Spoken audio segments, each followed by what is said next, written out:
Good morning, everybody. It is time for my first Nero. Got 3.4 miles headed to Dix Creek Gap, where I should have a shuttle taking me to Hostel around the bend, get a little rest and resupply. And yeah, I have low battery, so I don't know how much I'll be filming on the way there, but I'll try to capture some footage while I'm going through my Nero. But that being said, a lot of my time will be spent editing the last couple days footage so I can get it up on the channel. Thanks for following with me. I'm Brix. Beautiful morning. It is such a joy waking up, starting your day, being covered in the sun. And the good thing about always walking north is that you know you can look to the right and you've got that solar companion when it's visible just over your shoulder. It was a good night at Deep Gap Shelter. Probably about somewhere between 15 to 20 backpackers, and all the tent spaces were pretty much full. You probably could have gotten in a couple more tents, but they would have been on uneven ground. But the shelter was pretty empty. A lot of folks wanting to avoid mice. I stayed in a tent. Just again, there was not many good places to hang your backpack and stuff to keep the mice off of them. But that's the way of life. We're on their property, they're not on ours. Got just a little bit, probably about another 2.5 miles to get into Dix Creek Gap. There's no cell phone signal down there, so I had to text ahead of time to arrange for a shuttle to pick me up. If not, it's a short 0.6 mile walk from the Gap parking lot to the Around the Bend Hostel. Really looking forward to it. I've heard some really positive things about it. Looking to get into Hiawassee to resupply. Maybe check out some insoles for my shoes. The shoes are doing great. If you recall, earlier on, before I started my hike, I did a equipment gear video where I talked about my shoes. I think that was episode 2 of that. But anyway, the shoes are performing great.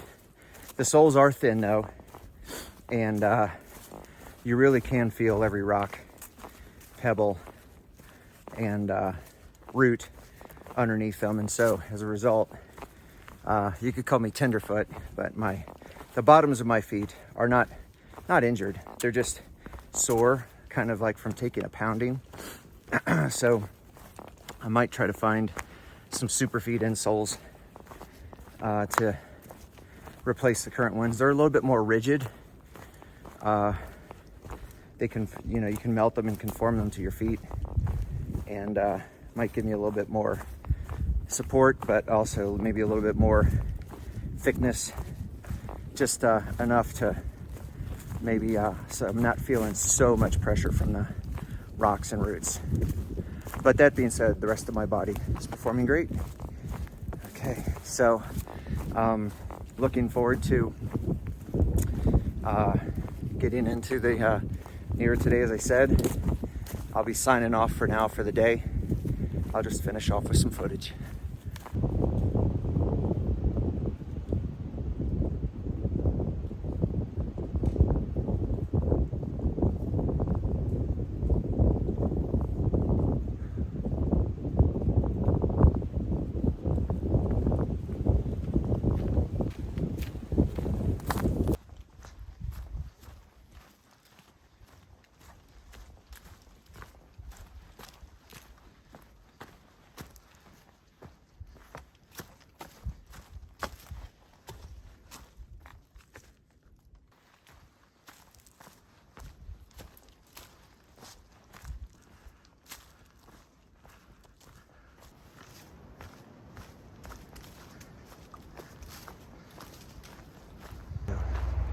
And there's Crocs.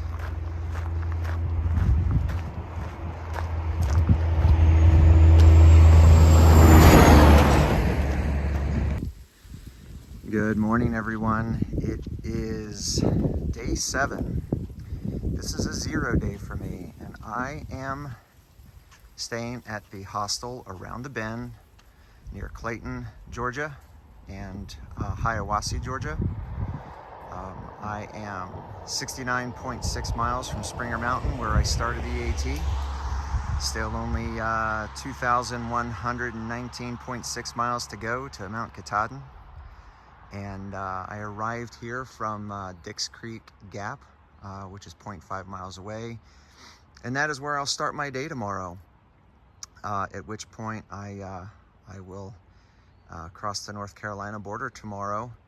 And with any luck, by the following week, I will be reaching the Smoky Mountains, which is 97 miles away.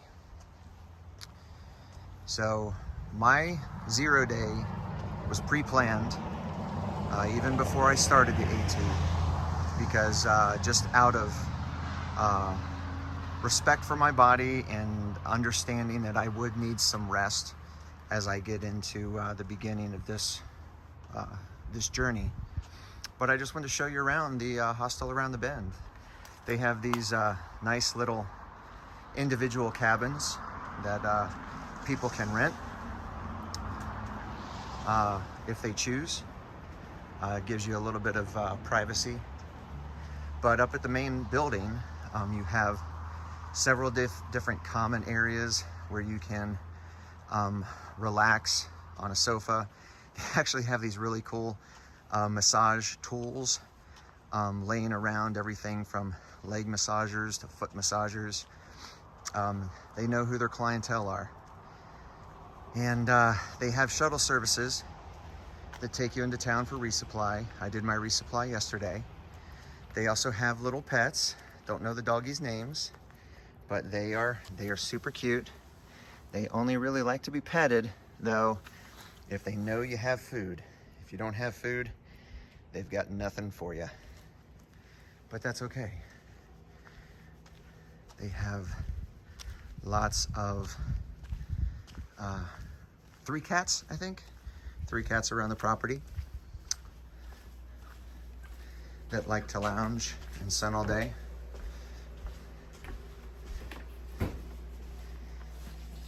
And their job is to pretty much chill out for as long as they want to chill out and get an occasional pet.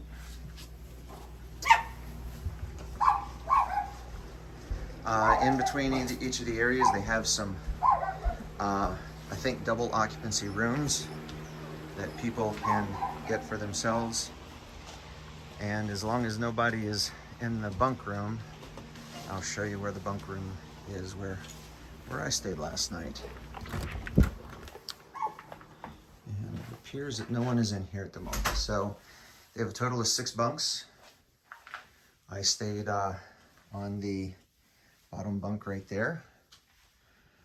Gives you a little bit of chance for some privacy with some curtains, but more than anything, you get a nice bed to yourself, which is where I slept last night, which is where I'll sleep again tonight.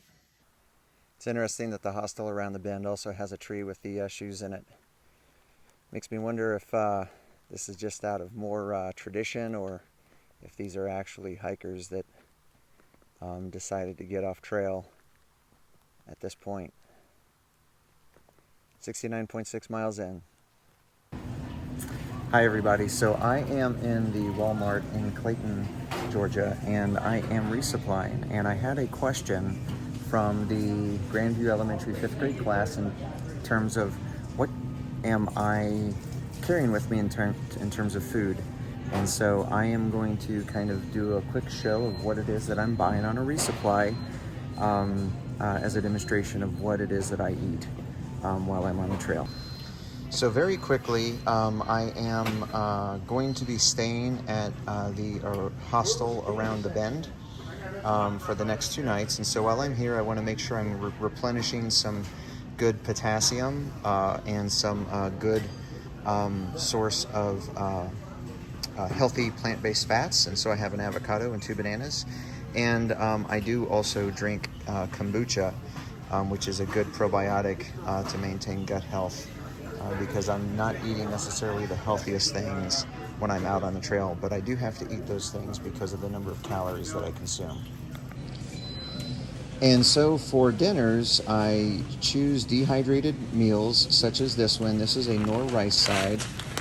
The most important thing that I look for is the number of calories. So this whole package is 280 calories. And so I will add chicken or tuna to this in order to make a full meal and boost up those calories. But I will also add something like olive oil or ghee, which is refined butter, to amp up those calories as well. Not necessarily something that's completely healthy for people that are not exercising a lot, but for somebody who's walking 15 miles a day, you need the number of calories to keep up your energy. And fats are the easiest way to consume high volumes of calories. These kind of tunas make excellent protein when you're out on the trail because they have olive oil already added. This particular one has 150 calories for this particular pack of tuna that I could add to that same rice side that I bought. Another thing that I buy is ghee. This is clarified butter. 1 tablespoon is 120 calories.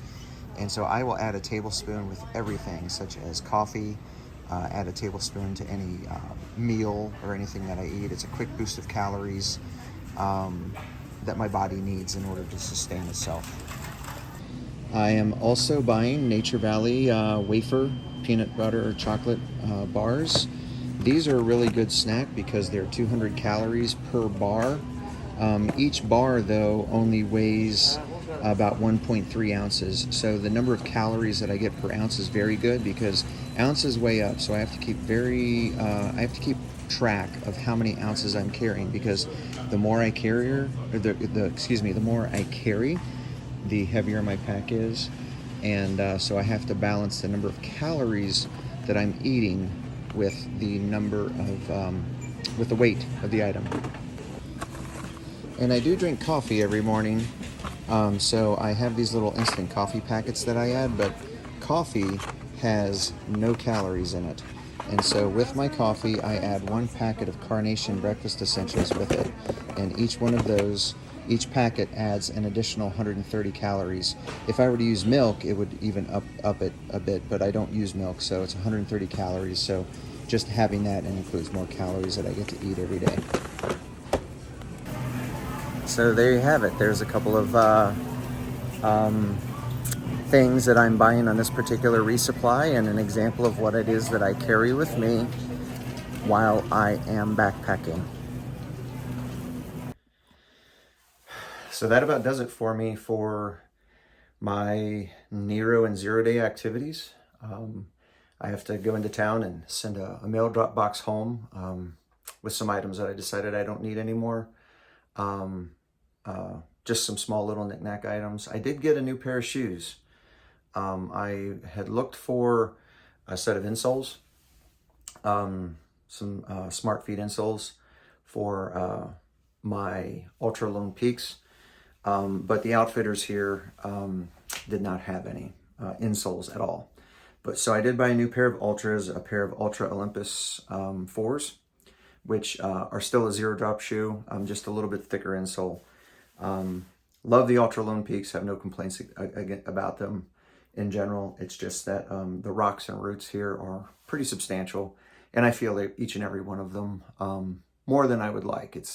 I like having that feeling of good footing when you step down in the Lone Peaks, because you can feel everything, but after 15 miles a day, your feet do take a beating. So I did upgrade my shoes, and I'll report on those later. So this will be the last time you hear from me until tomorrow, which will be day 8, when I resume my hike down at Dix Creek Gap. We'll see you then.